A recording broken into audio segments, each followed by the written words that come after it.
问一下那个滕华睿教授，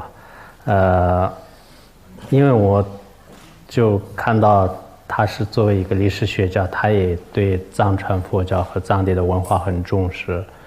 我昨天在哥伦比亚大学也看到很多教授也是对藏文化就是非常重视。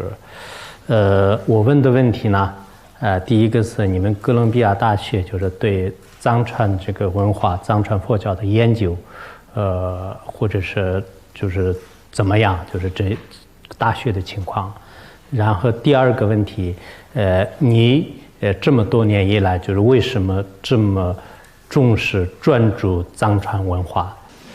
So, to get to the question about Colombia, I mean, I think it's very different, not just from Chinese institutions that do research, but also from a German or a European model, where there can be a sort of research project in Europe or China.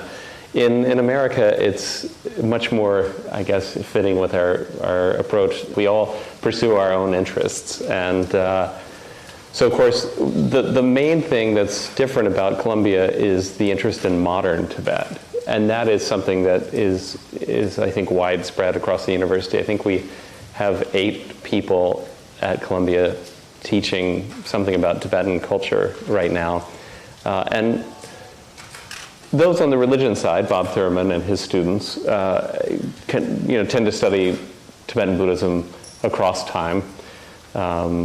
A lot of interest in translating, for instance, translating the complete Tibetan canon into English, which is a monumental task and one that I really admire them pursuing.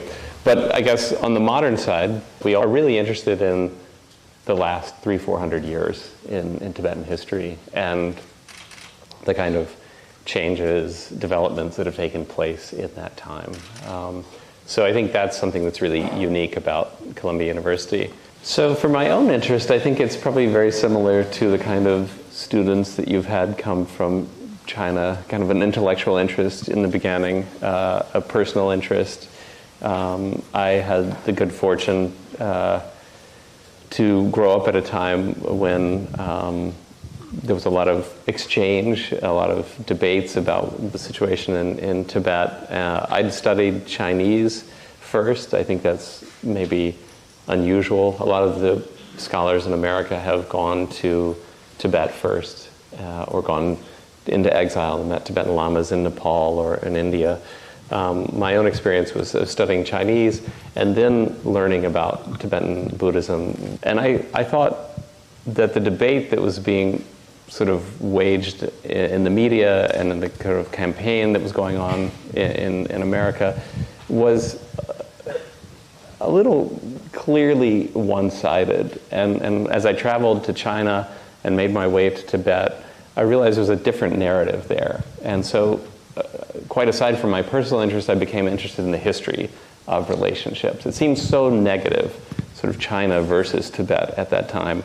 And as I explored the history in the early 20th century, I realized that Chinese and Tibetans were able to work together, and there could be sort of positive outcomes. And so I wanted to tell that narrative and bring that light to that past history of successful encounters. And I think since that time now I'm moving back, looking at the Qing dynasty and seeing that connection go even farther back in time. And I guess I look to the past with hope to the future. Okay, now I'd like to invite McHenry, who has been our gracious host here at the Rubin Museum of Art. Thank you for that, and you have a few words for us. Well, yes, there are many thanks due to putting this program together, and not least, of course, Professor Gray Tuttle, who expertly guided us through these many questions that we've all been burning to ask ourselves, but he put them much more eloquently than we could. And lastly, but of course foremost, we want to thank Kempo. As I say, this is a place of scholarship, and we would like to honor your scholarship, Kempo, with some catalogs from the museum that were created specially for the exhibitions that we've mounted, and I hope you'll accept them on the behalf of the Rubin.